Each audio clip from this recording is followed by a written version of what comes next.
Yo les bladers, c'est Ryuk. Beyblade X sera la génération de toutes les folies. Après l'annonce de réédition d'anciennes toupies par Takara Tomy, Hasbro y sont également allés de leur sauce en annonçant des toupies en collab avec d'autres de leurs licences. Ce qui a donné lieu à l'annonce de 6 double packs reskin de toupies aux couleurs de Star Wars, Transformers et Marvel. Ah, j'ai hâte de voir les toupies My Little Pony pour la saison 2. Bon, étant donné que chaque pack coûte environ 30 € et que ce ne sont que de légères variantes de toupies déjà sorties, je vais pas tous les acheter, non. Du coup, j'ai choisi ma licence de cœur, Marvel, parce que j'adore Spider-Man et parce que ma mère est amoureuse de Tony Stark dans le MCU. Passons rapidement sur les packaging.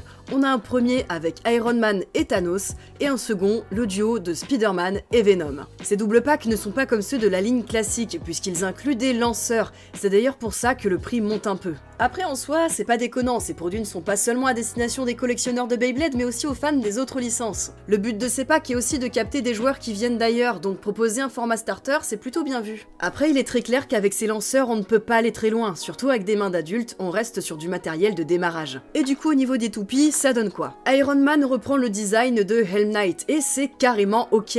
Le chevalier médiéval en armure qui devient une armure robotique, du point de vue du lore, c'est validé.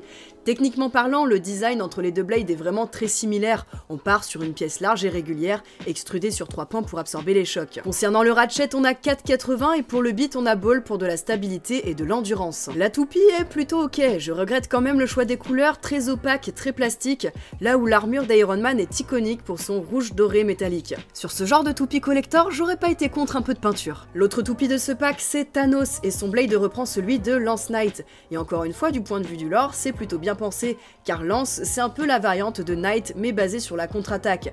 Deux designs complémentaires intéressants à associer. Pour le coup ici, le choix de couleur clear rend beaucoup mieux. Niveau ratchet, on a 4,60, donc le même que Iron Man, mais plus bas. Et niveau beat, on a Point qui saura changer de type de mouvement en fonction de son inclinaison. Thanos est donc sur le papier plus agressif avec des capacités de défense liées à de la contre-attaque. Et de l'autre côté, nous avons le duo Spider-Man-Venom. Notre cher Peter Parker revêt une variante du Blade de Tail Viper, qui est à la base de type endurance, mais qui, au vu des reliefs, devrait pour moi être parmi les types équilibre. D'ailleurs, mention spéciale aux toiles d'araignée incroyablement obvious. Niveau ratchet, on a 3,60 et le beat c'est flat, donc des pièces axées sur la recherche de mouvement et d'offensivité. L'antagoniste, Venom, dont on retrouve le design du premier Blade de type attaque, la Sword Dran. Une forme à 3 lames iconique dont les performances en attaque ne sont plus approuvées.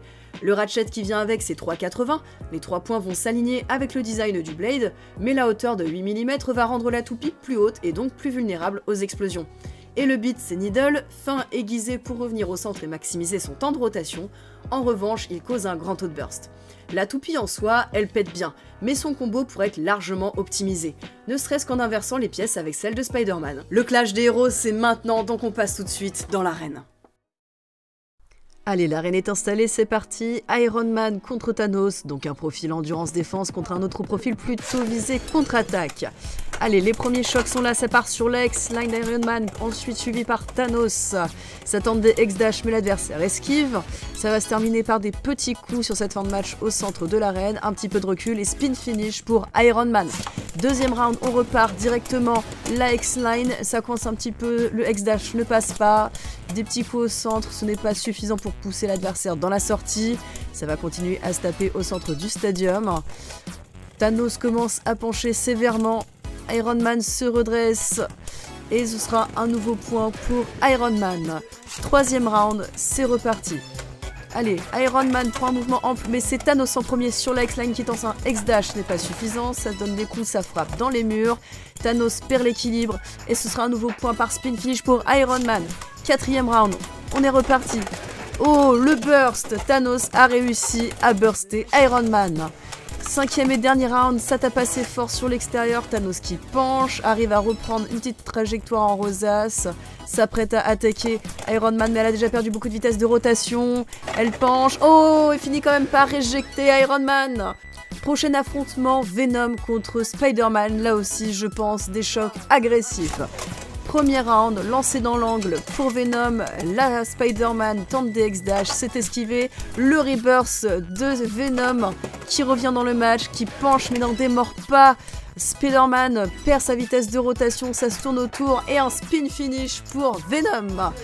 Deuxième round, des chocs dès l'entrée du match, ça se tape dans les murs. Les deux toupies penchent, vont-elles réussir à reprendre une trajectoire? Et non, ce sera un over finish en faveur de Venom. Nouveau round, X-Dash de la part d'Iron Man et ça éjecte ensuite la Venom dans la poche, over finish. Éjection d'entrée de jeu, cette fois-ci en faveur de Spider-Man. On continue, ça tente l'approche sur la X-Dash, c'est manqué, double X-Dash manqué. Ça tape Venom qui conserve bien son endurance grâce au beat needle. Ça penche et ce sera un spin finish pour Venom.